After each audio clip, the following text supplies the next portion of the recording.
Good morning, my miracle friends.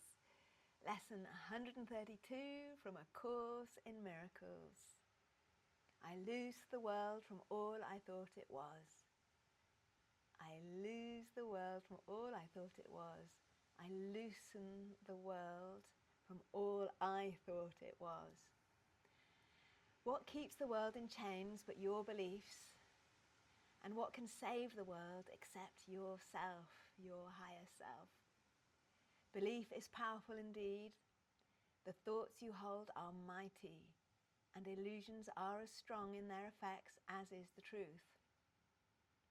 A madman thinks the world he sees is real and does not doubt it, nor can he be swayed by questioning his thoughts' effects. It is but when their source is raised to question that the hope of freedom comes to him at last.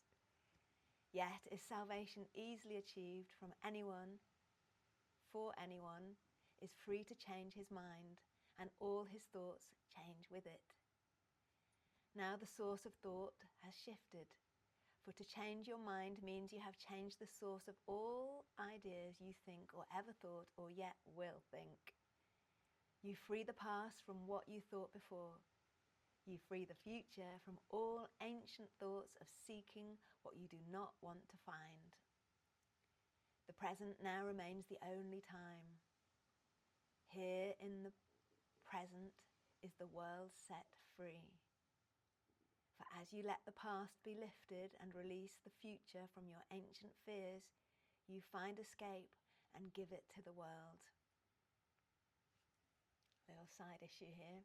I don't know if any of you have read The Power of Now, Eckhart Tolle, but he is a student of the Course in Miracles, and I'm not sure which lesson was the one that had his brain going, oh my God, the only truth is the power of now, blah, blah, blah. But it could well have been this one.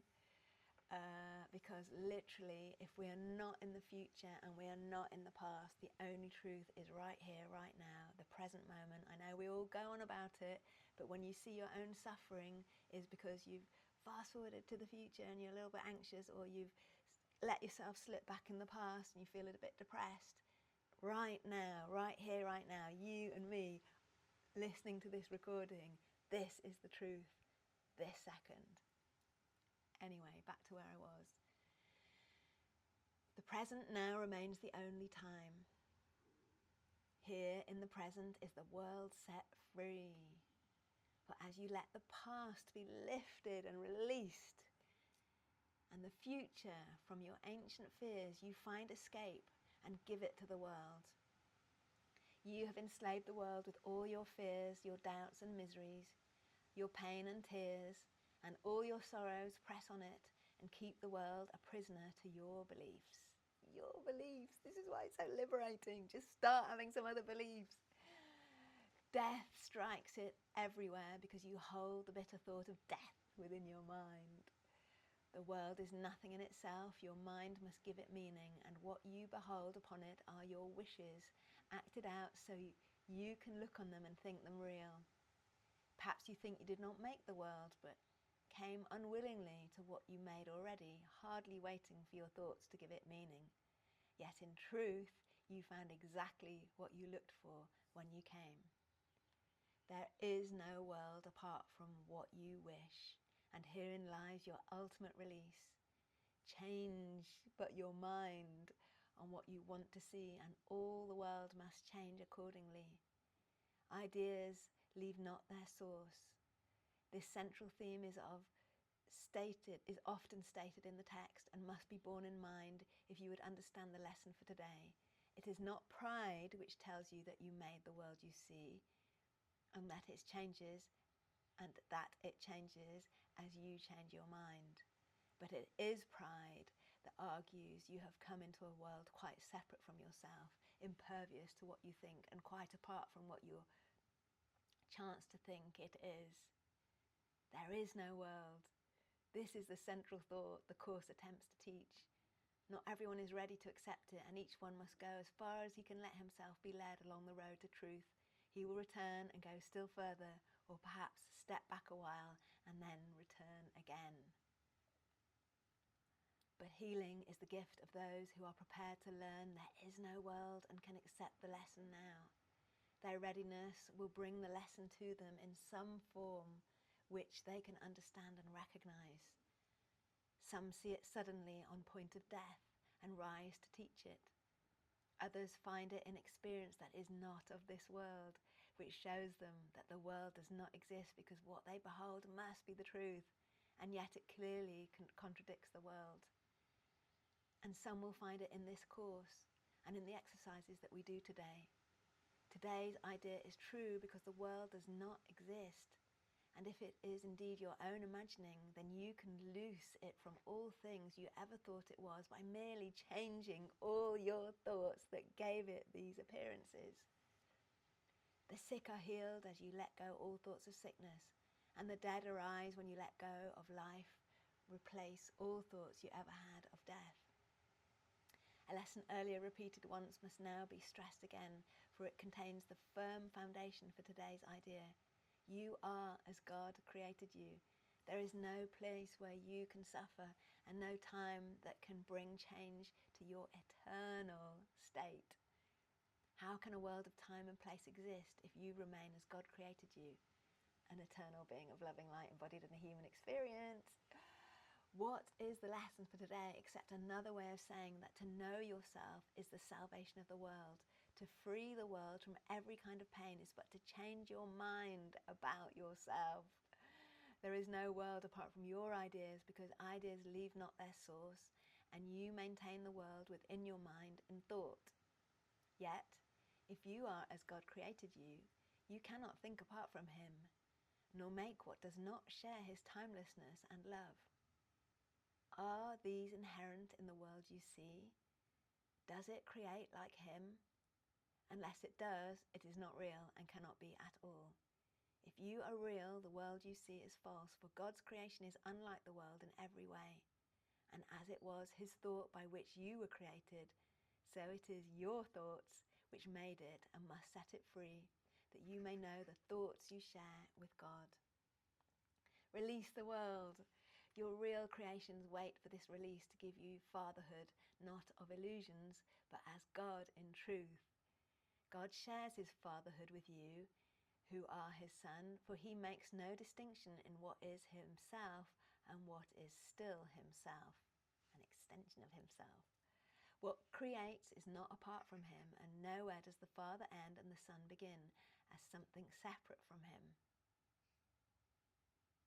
This is the same analogy, it's just me here quickly saying, which we've said before, but if anyone new, if you picture the sun and you picture a sunbeam coming to earth, you think you're a separate little sunbeam, but in truth you are the sun.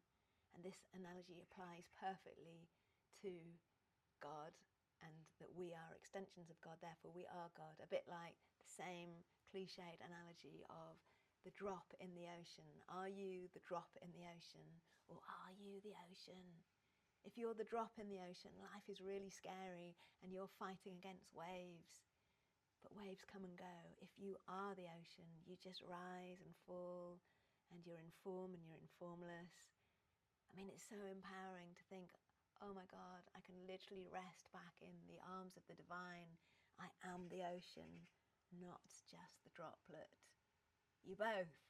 But if you identify only as the droplet, life is hard. Life is lonely, life is hard, life is scary. But if you're like, excuse my language, holy fuck, I'm the drop and the ocean, you can just literally fall back into that expansive awareness. Anyway, where was I?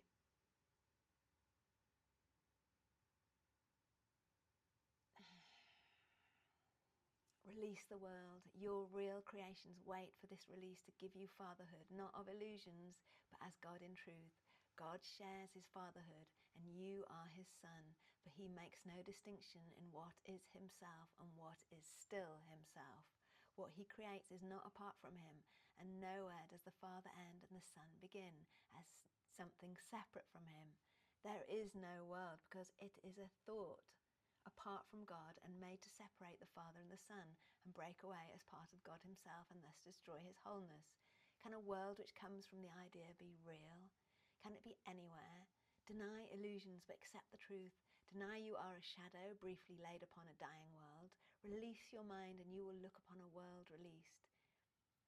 Today our purpose is to free the world from all the idle thoughts we ever held about it and about all living things we see upon it. They cannot be there, no more can we, for we are in the home our Father set for us along with him, and we who are as he created us would loosen the world this day from every one of our illusions that we may be free. Begin the 15-minute period in which we practice twice a day with this. I, who remain as God created me, would loose the world from all I thought it was, for I am real because the world is not, and I would know my own reality. Then merely rest, alert, but with no strain, and let your mind and quietness be changed so that the world is freed along with you.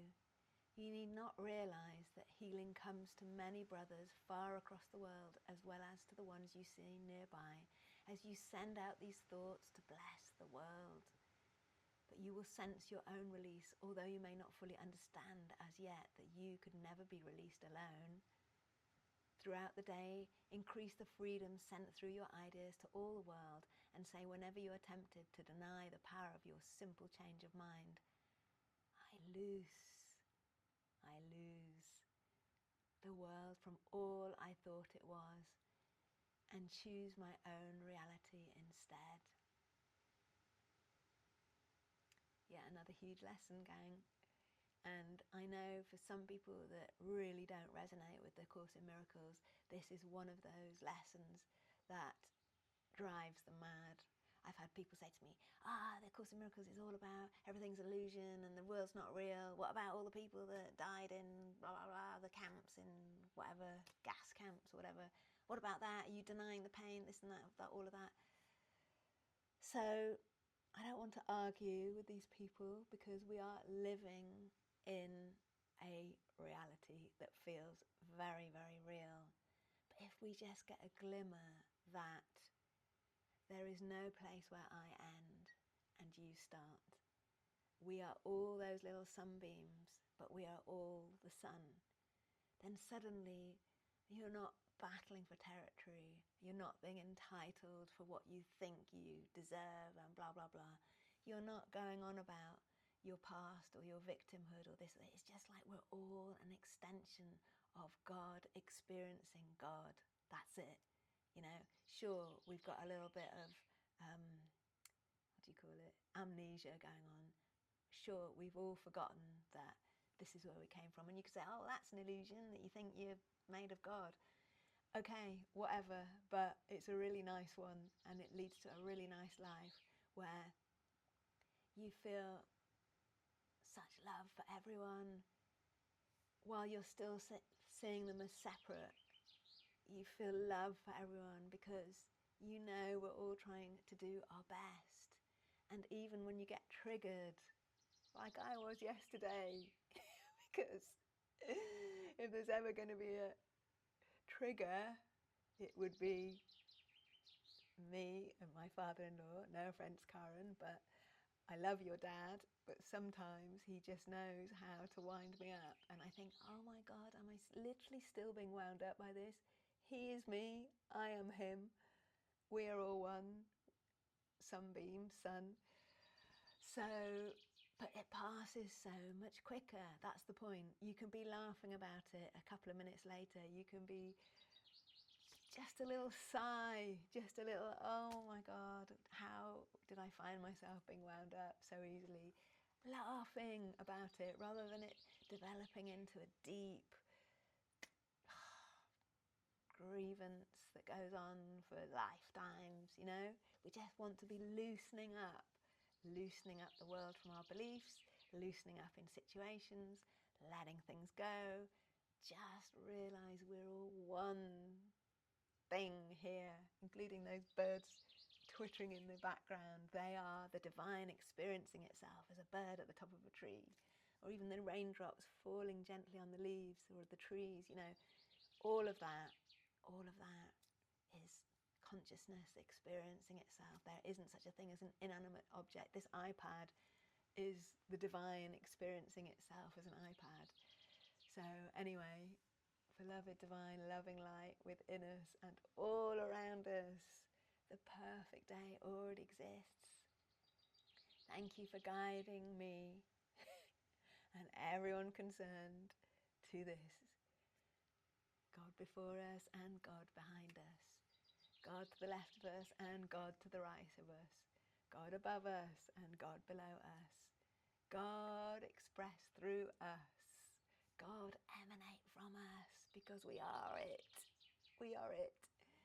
Touching everyone and everything in the form and the formless, with love and lightness and wholeness and unity consciousness.